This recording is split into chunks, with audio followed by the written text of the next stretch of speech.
Hey guys, so we are going to go over a missing persons case today. Now, like I've been saying, I do not have any editing software. Everything has to be done in like one shot. So this case is really complicated. There's a lot of freaking things going on. When you hear this, you're gonna be like, what the hell? It like boggles your mind. But I'm gonna try my hardest to get everything out in one shot without making this a 30-minute video and without talking super fast. So let's see what happens. Alright, so the case we're going over today is David Gipson Smith. David Gipson Smith is a 20-year-old male from Piles Grove, New Jersey, which is pretty much like central New Jersey. He was 6'4", 230 pounds, like a very big, noticeable guy. Huge chest tattoo and various other large tattoos. Gauged earlobes, a little bit smaller than what I have, but still gauged earlobes.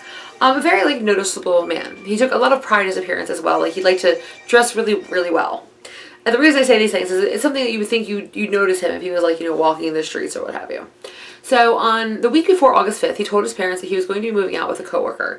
Before this, he's been living with his parents for the past 9 months. The reason he's lived with his parents is because before that, he went to rehab. Now, his parents don't like to talk about the fact that he went to rehab, and I do understand why. Because people, unfortunately, once someone goes missing and they find out they have any issues with drugs, alcohol, or anything like that in general, it's almost like they're not as important anymore. They automatically assume, oh, they're just off getting high somewhere, getting fucked up, they're fine. And that's not always the case. Now, I've heard some people say that he went to rehab for alcohol. Some people say he went to rehab for heroin. It doesn't really fucking matter what he rehab for, in my personal opinion, but there you go. I mean, no disrespect to the parents. It's just, I think that's an important part of the story. So he told his parents that he was going to move out with his coworker. But he wasn't. He was going to Maryland. So between him driving to Maryland, the 2-hour drive to Maryland to go meet up with Lady A, which is the friend from rehab, no names, so we have to call her Lady A, plans fell through somehow. Somehow, like, the plans just fell through. And we're not really sure why. Not really sure what happened. They've been talking forever, ever since he got out of rehab. It's really odd to me. But okay, so plans fall through, and again, he has a job, he has his own car, he has his own money, and he's only 2 hours away from home. It's not very, Maryland and New Jersey are not very far apart. So one would think he would just turn around and go home, or he would get a hotel, or sleep in his car. But instead, Lady A is like, well, I have a friend, Lady B. You can go stay at her house. Now, Lady B is a 36-year-old woman that lives with her parents that is a known heroin addict. I'm not saying that to be an asshole. I'm saying that because it's the truth. She was actually arrested for heroin and distribution about a month after all of this happens. So he chooses to go to Lady B's house. So Lady B, again, lives with her parents. At first, he goes there and her parents aren't there because once her parents get home, they freak out. They're like, whoa, who's this dude getting the fuck out of my house?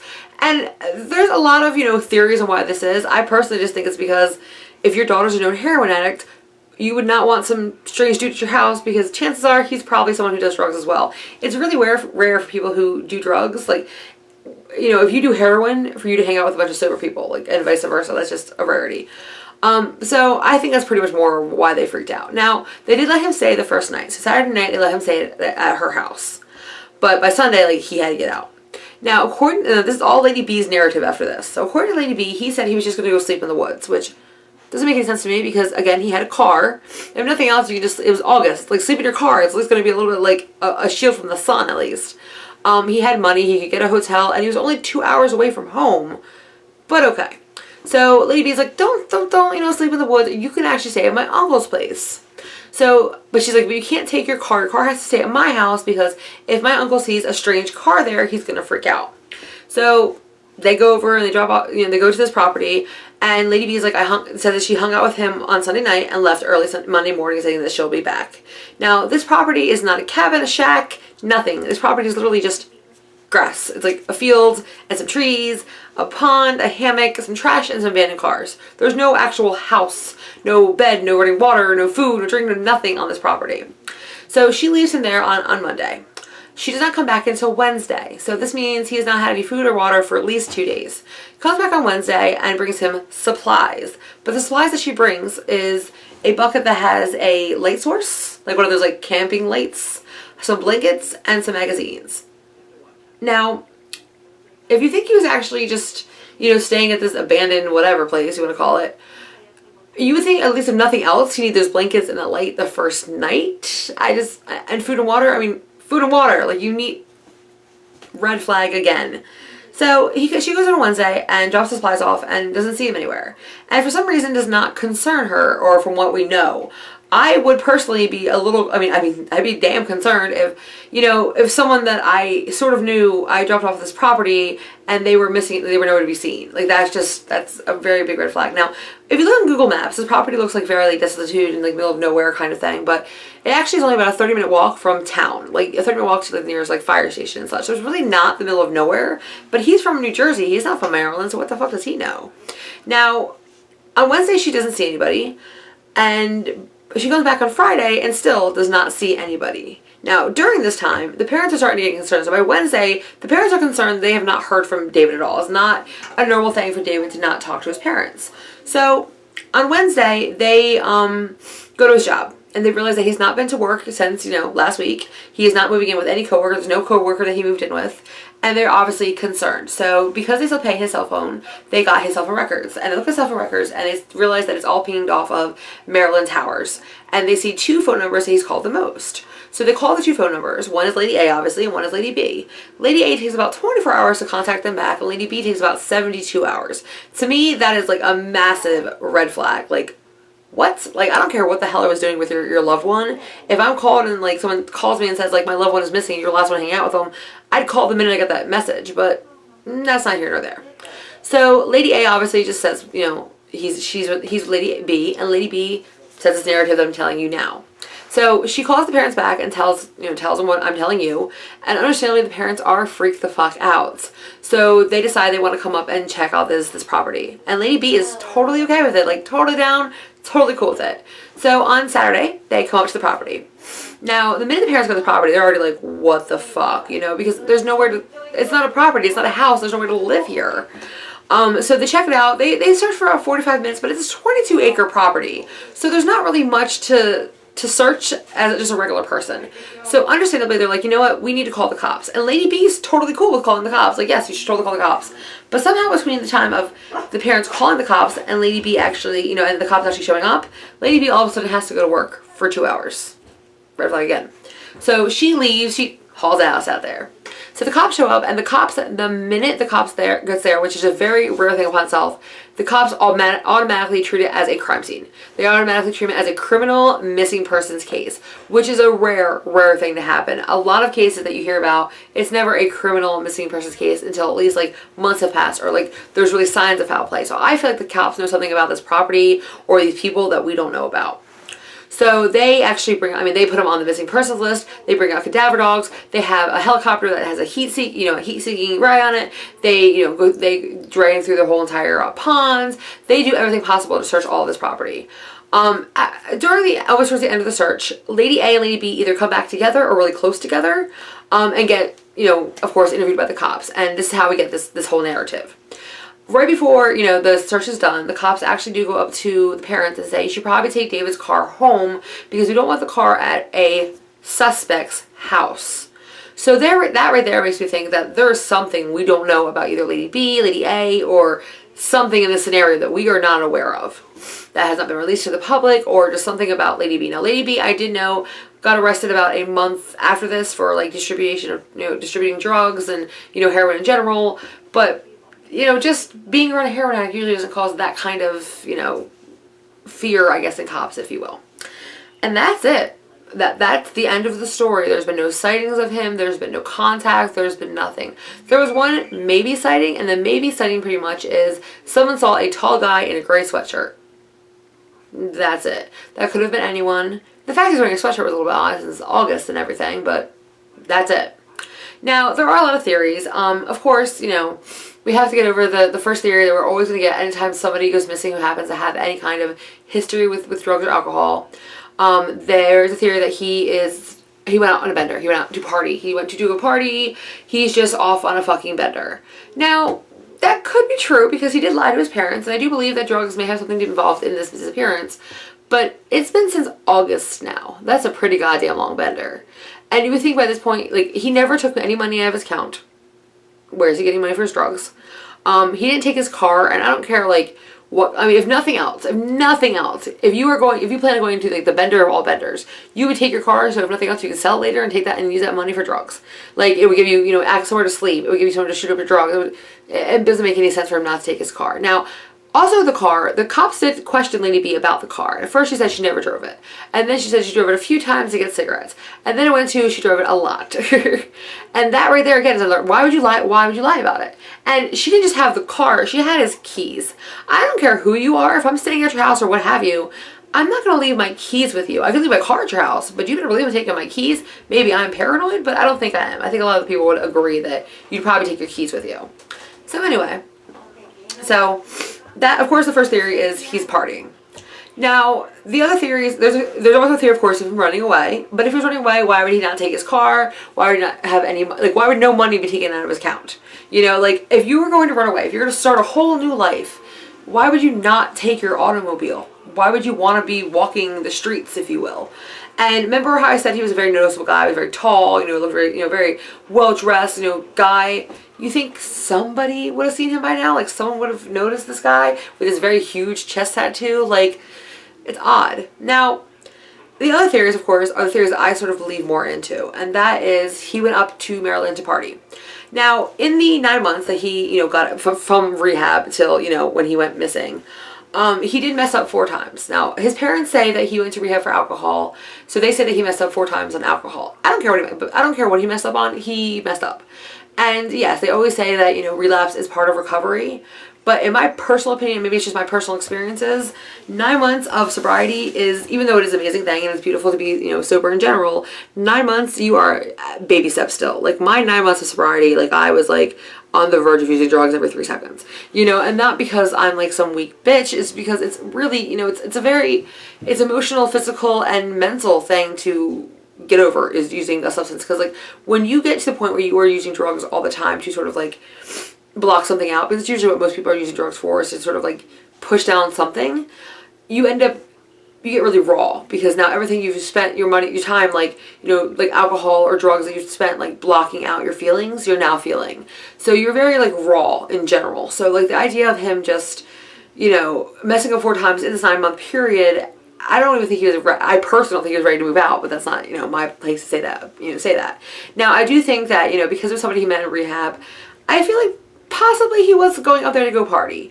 Now, maybe he went up to go party with Lady A and she changed her mind.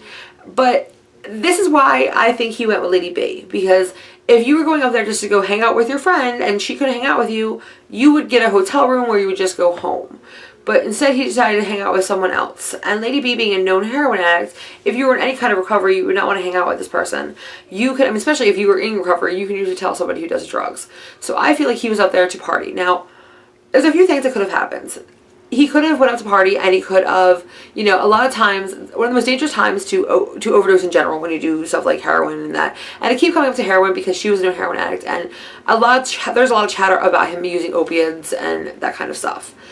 I don't know for a fact if he used anything, but this is just what my idea is. So no offense to the family, this is just my idea. So if he's going to go hang out with a known heroin addict, and your biggest chance of ODing is when you relapse, like for the first like time, because you usually end up doing the same amount that you did when you were using, and that's when you would relapse. Now, there is something called a Good Samaritan law. If you are hanging out with someone and they OD, regardless if you are both doing drugs together, you can literally call the cops. The cops can come over to your house to help this person, and you would not get in trouble. Because they rather save lives than have somebody worry about getting arrested. I mean, for fuck's sake, you could literally, if you're afraid of the cops coming to your house or anyone know you do drugs or something crazy like that, you could literally just put him on the side of the road and just call the cops from there. The fact that if he did OD and no one called on him, I hope to God whoever was there goes to jail for a very long time, because they're a fucking monster. Now, the first one is with the overdose theory is, okay, he could have overdosed, you know, unintentionally, if you will. He could have, you know, done too much or got a hot bag or what have you. But another part of this that sort of doesn't make much sense, because he's a 250-pound guy. He's a very heavy, like, where's his body? You know, like, if he did OD, you know, obviously someone had to do something with his body. And no way that one person could carry him on her own, you know, on their own, especially if it was just, you know, this female.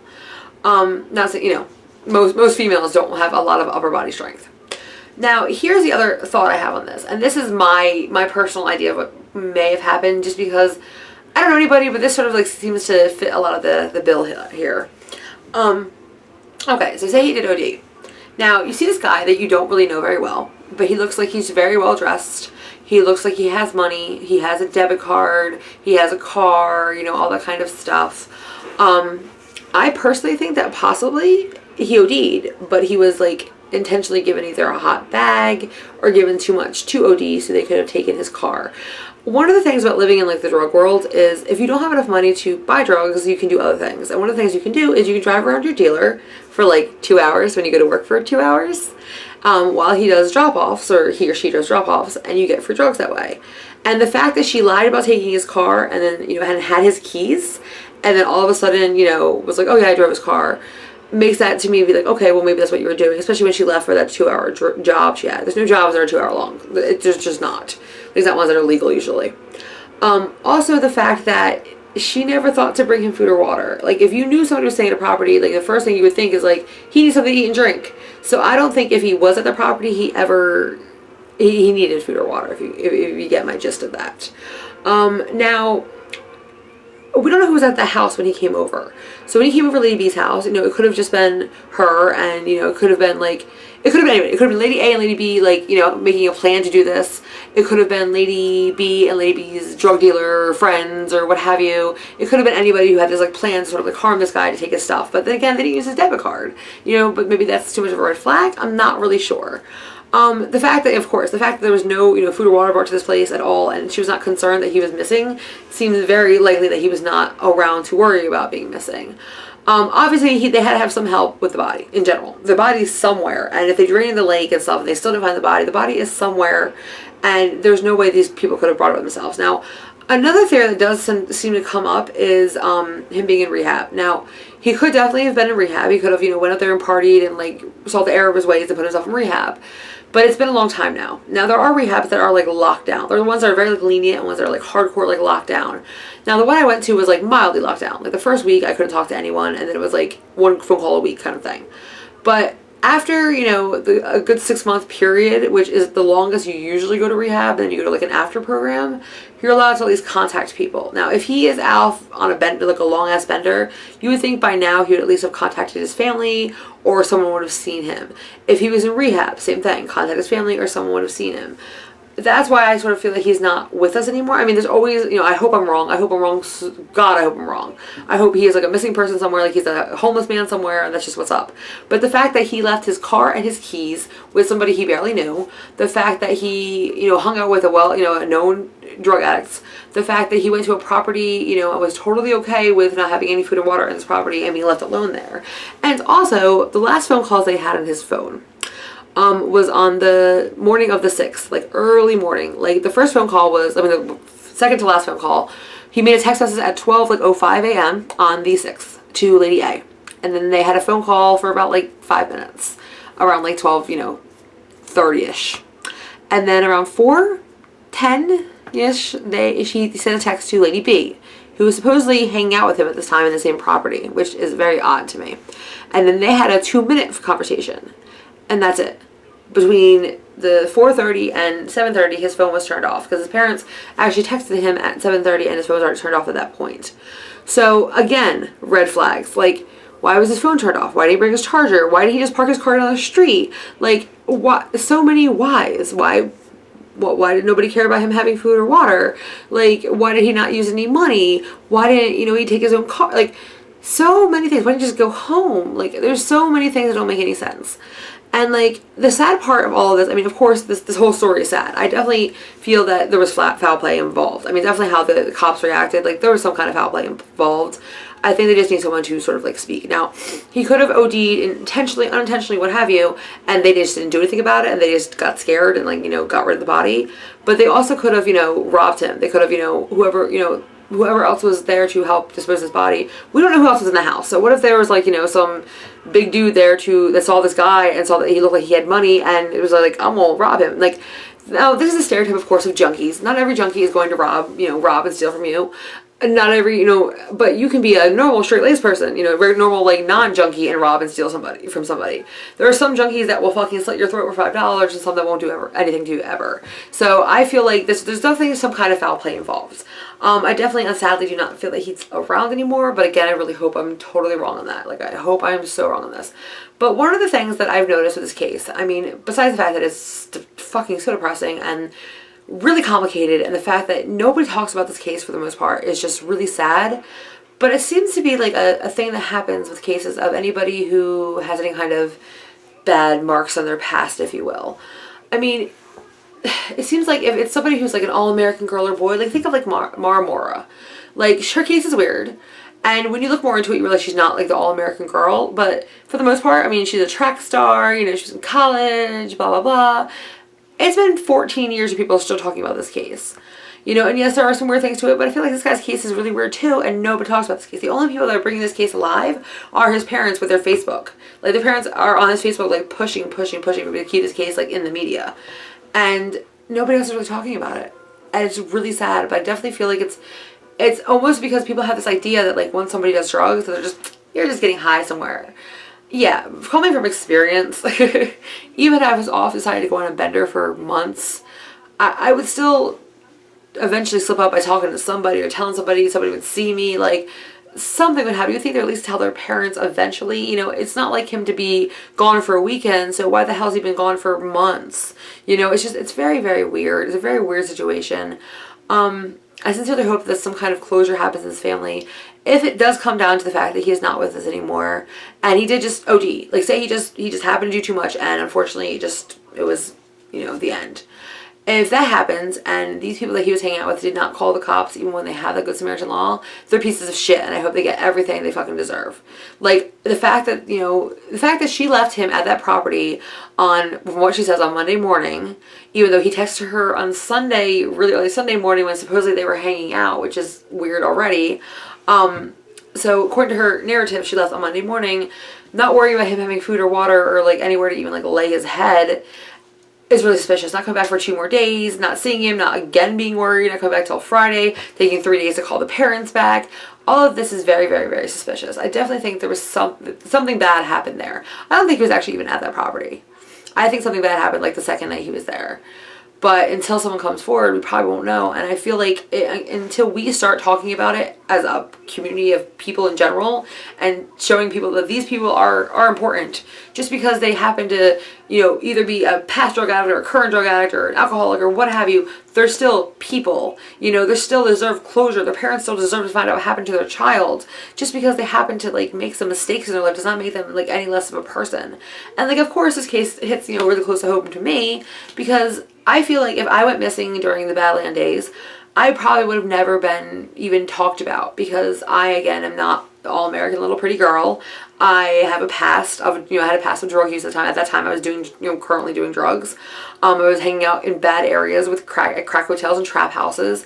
They would have just assumed I was out partying somewhere, and they would find me like 30 years later as a fucking skeleton. You know what I mean? And knowing that my mom of not know whatever happened to me is like the most heart-wrenching thing in the world. So I definitely hope that somehow they figure out what happened to this poor guy. I mean, again, like, I hope I'm wrong. I hope he just, you know, he decided to go live on the streets or go start a new life with no money. I don't know. It seems nothing makes sense. Like, him going to run away doesn't make any sense without at least taking his car with him, you know, like, it just doesn't make any sense. So I sincerely hope I'm wrong, but I don't feel like I am. But regardless, if you like this video, you know, leave it a thumbs up. I hate to say like this video, but if you like these kinds of stories, you know, give it a thumbs up. If you have anything to say, leave in the comments. And God, just, everyone deserves justice. Everyone deserves, even if you're a current drug addict or not, like, drugs do not make you a bad person. Drugs also don't excuse bad behavior, though. If this person wasn't, you know, if something did happen to him that was malicious and, you know, with malicious intent, and, you know, the fact that the person was on drugs does not make it okay. You know, like, drugs does not, like, make you, you know, it's okay for you to be a bad person, but it doesn't also make it, like, okay for nobody to give a fuck about you for being missing either. So, like, just fucking be nice to people. Like, it's so sad when you hear these cases of people that just aren't talked about. Like, there's also a girl named Abby Stempbach. I'm going to butcher her name. She's an 18-year-old girl who went missing, and her case, again, is insane. I'm going to leave links to her case below. I'm probably going to do a video on her as well. And again, she's not talked about. Why? Because she was partying. Find me some 18-year-old girls that don't party, because you don't find a lot of them. But for some reason, she's out partying somewhere. No one goes usually on year benders. Just saying. And even if they are, I mean, everyone deserves some kind of justice or, you know, closure. This family deserves closure. This family deserves justice. He deserves justice when they did maliciously happen to him. Even he did OD on his own, you know, his own volition. He did drugs and he OD'd. And they either didn't call the cops or whatever. The parents deserve closure. He deserves to find a final resting place. And again, when I keep saying this, I hope to God I'm wrong. You know, I hope I'm wrong. I don't mean any, you know, ill will to the parents or anything like that. It's just from what we see in this story, it just doesn't seem like he's still, you know, among us. So, with that being said, give a like if you like this video and just be nice to people, man. There's too much fucking hate in the world. Bye guys. Bye.